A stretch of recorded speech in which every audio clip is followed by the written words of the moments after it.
Onjara. Hai. Kon fan. Na? Bila. Kon tayo no. Kon luar di siang.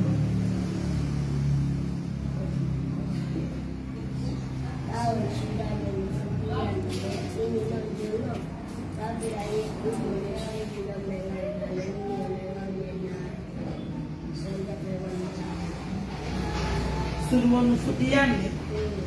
Kau dah surmon tu yang ni faham? Acu dah buat dah. Kau dah futian ni kas. Jod mau bara. Nerto.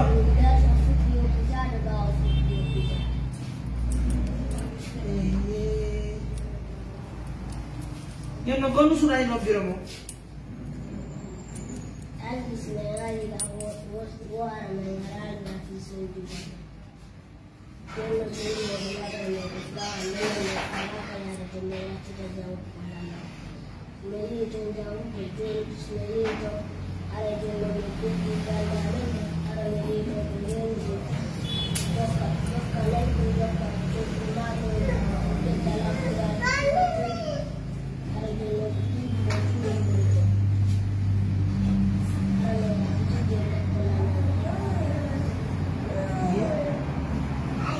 Yo no gono falo mi barang mo fildo ngati di jande mon de yo flower.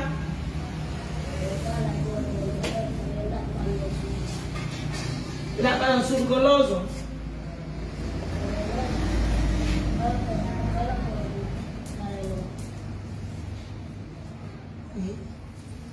C'est compliqué mes amours, hein? Vous voyez, c'est des enfants qui se mobilisent.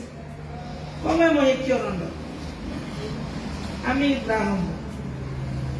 Kalau kat militer, kalau kat militer, kalau kat militer, jauh ni, ye, orang mau berjang boleh, sina bobo boleh, kelas sempurna.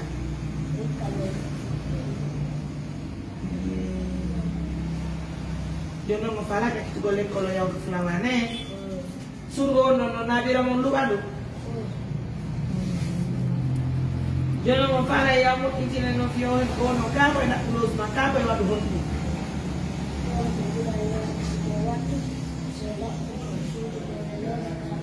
Yone yania. Bien monsieur, ça fait pitié, ça fait vraiment mal au cœur de voir des enfants qui se mobilisent, qui viennent eux-mêmes vers moi pour me dire que vraiment souvent que nous yani ou t'as même la maison là ne leur appartient pas, c'est une maison pour le tour de nous bas. Voilà, une petite maison, alhamdoulilah. Donc les enfants ne veulent pas retourner au village, les enfants veulent faire les études, mais par manque de moyens, ça fait très mal au cœur, ça fait chaud au cœur. Hein? Et moi je ne veux pas laisser les enfants partir comme ça. On y dit quoi? On y tape ta colle, on y tape quoi? Waouh, ça fait pitié, hein? Donc, aussi, comme le constatez, écris-moi, donc comme le constatez, je me dirige avec les enfants tout à l'heure. On va aller voir la maison en question. On va voir qu'est-ce qu'on peut apporter aux enfants. En tout cas, merci pour la confiance à la Johnny May, à la Johnny May, il y a sur le Goli en décom. À la Lyon, la part de Bédard, de Joël Soré. Nani, les jeunes amoureux.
On y jam.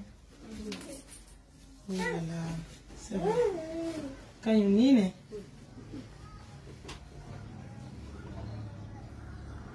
oui.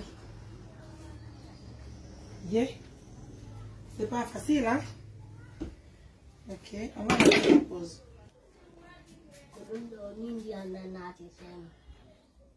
Gane? Contrôlez les mots.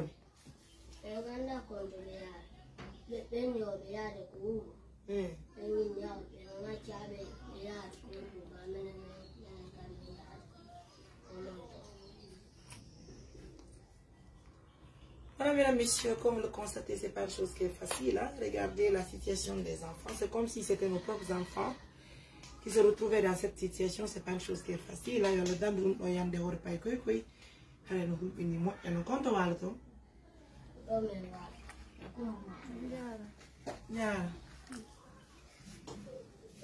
Hey, conta ya mana. Ya Allah, warai lah. Warai kiyomi. Wallahi ni laki kai kabe mi ya de ada mesti kuda go na bi. Mai fi. Ayam. Kolo ina na ma flower. Oba ini na oni. Fi dulu na. Ini na yan. Wala ni gor ko ngajak ban. Oi no joga ki jono si me woni do hin on kan. Oi jono. Woni ko yan tapi bobo. Yan mani. Đây con mèo ăn cho nó ní khó quay nó phức của đàn quần mình sẽ mèo ăn đi cái đồ hết mình ngay giờ đã mình ăn thì mình ăn thì đào sẽ mèo hết mình ăn mình ăn nạp cái cà phê đâu đây nó bé cam nó bé ata nhìn cam nó mình đã bút được bút luôn ôn đi không bút được này hiện tại không luôn nơi mắc Nini dame no enderga. Anh đừng na đây dame. Si me wali ke do ko kumbutu ndani hata kama walo tu leo ni. Ando butu ngulu. Kama alima bisa s'il te plaît, va dehors. Ino kunda ko do me ngara kama walo. Si wali wali ke do ndo nda. Ya utoke tena la image. Da ko ya me horia.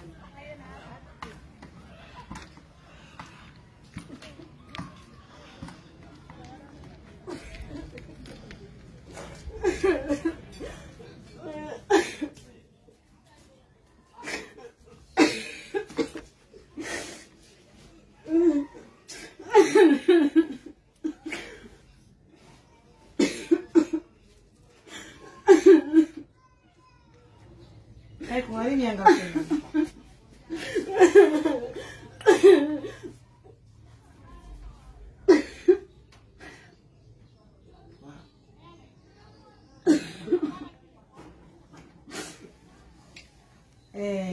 ma chérie, fai qui. Nani? Tampe wara ta ko landu balde wara. Hardo ni la fokki ci hande e dama meden dambe julirde. Ko sabu ko yawdon ko yiltilanto. Am ko kon faybe. Mi tori ki o mi jeegi yo.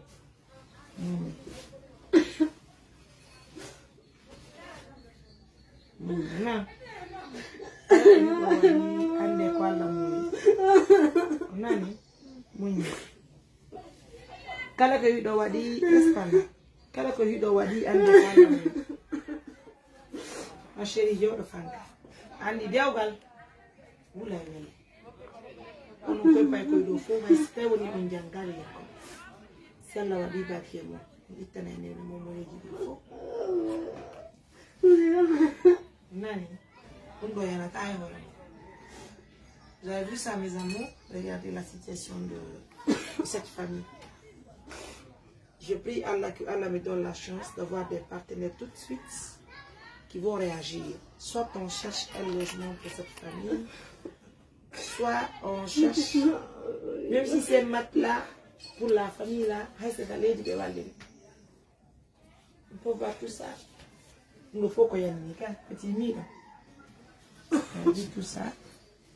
Il faut qu'on y ait. Ça va aller, Inch'Allah. Nyande gore wani. Hanfi. Nani? Nani? Tomati biro nani? Nanika. Nini otomati biro. Et vous regardez, hein, les enfants n'ont même pas pris le petit déjeuner. Les enfants n'ont pas de la nourriture est finie. Je demande à nos partenaires de confiance de nous aider pour avoir d'abord de la nourriture pour cette famille. Nous voulons vraiment de la nourriture d'abord pour le riz, l'huile, l'oignon pour cette famille, pour que la famille se tranquillise. Deuxièmement, nous voulons un matelas pour cette famille et ainsi de suite. Ça fait vraiment pitié de voir la situation de cette famille. Une jeune fille qui s'est mariée malheureusement, elle vit dans une situation très compliquée, mais vu que c'est le foyer aussi, on n'y peut rien. Si ce n'est pas d'apporter un soutien pour qu'elle puisse se temporiser, se calmer, et de faire un petit boulot, c'est très important. Et cette fois-ci, je vais inviter mes tables de valeur de nous aider à voir, même si je suis table pour elle, elle-même, elle va faire le petit commerce ici. Est-ce qu'on va faire au quartier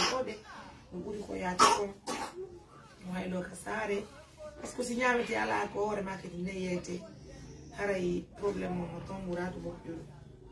Donc ce qui est urgent pour l'instant ce matin, c'est de trouver de la nourriture pour la famille, les enfants qui sont là et c'est pas facile. Ni rani ankadi maka yo oya honno Mariama anditu hande dewle ne fokko ni ko fanko do yaa dole de foko ni way awullali fi yo accu afanka sama munyo da munyo Iya Bernande wala ta ko iya Bernande wala ta ko munyo ko dewgal ni munyo ala ko wawde jamma wala la nokku biya ngana nganti fola nokku joni heɓay logement quartier ɗo heɓay chambre quartier ɗo taw jiɗa sa yi ɓe ma soñi taw kadi ɗon ngahi mi anda nokku mi anda ɗo ay nokku mi anda ɗo ay nokku joni komɓe luɓi on ɗo ko koto battire nga ay ɓe kadi ɓeynino o ɓa komi woni yoɓude jonti suudu ɓeyni joni o komi ɗaɓɓu on 50 mi womi wattira ɗo ay ɗum mi ala yadde nokku ma ino haadi koygal joni dara no wattiren ɗo ni ay mi watti ɗo kadi joma ugo kam e yata ɗo ɓe ñande o ñande ɓe sokane sa jemmi ha mi ya kadi ko mi yaaɓi yento ka hurgo mi yaaɓi hippo ɓeeɗoyi o ɗo ɓeɗo fof ko ka hurgo ya ko ka pooji joɗo ni la joɗɗini ɓe ina sa jemmi o ina mi hippoya ɗum kadi kaka lemangoje dow to mi yaha ay doggudu reedu nangi men ɗo ko bangoje ɗo. Les enfants là seront aussi des responsables demain. Les enfants vont aider leur maman. Pour l'instant, c'est pas facile. Mais vous connaissez Mariama, vous voyez, vous avez un vous connaissez, vous avez un problème. Vous avez un problème. Vous avez un problème. Munyo yo Mariama. Vous avez un problème. Vous avez un problème. Vous avez un problème. Vous avez un problème. Vous avez un problème. Vous avez un problème. O hebi buutu ɗo sele kadi woni ɗo wattama sele kadi hurgo ala ko yare ɗo ko ɗum ɗisatre parce que wonde pay koy néanmoins on va informer à nos partenaires et puis on va vous revenir inchallah au cours de la journée voir qu'est-ce qu'il y a lieu de faire. Ça fait mal au cœur, hein?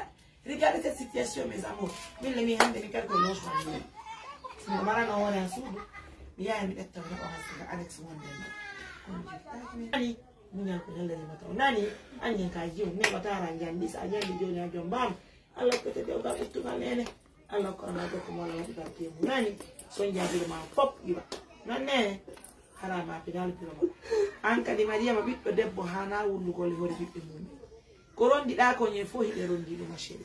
Go out by Fanco, good team and the man, you know, what kilo, Rafi, Allah wood and a video. Wood, Daco, La Paco, Macquay. Harry went into your balla. Parce que la situation devient compliquée. Mais moi, il est là, il n'y a pas de musique, mais des multi, baby door. Ɓe woni ɗo ko deeɓi hannde musidɓe joni gurgo kadi ala ɗo situation mo c'est pas facile mais néanmoins jomidire juuɗe walle nde ɓeeɗo to jomiti jono juuɗe jejirde. Moi je vais vous laisser autant pour moi de vous donner la chance de visionner la vidéo. Partagez-la, hein, likez la vidéo s'il vous plaît, je vous demande. On me demande de nous aider. On va soutenir cette famille, surtout les enfants qui sont pas besoin. C'est pas une chose très facile.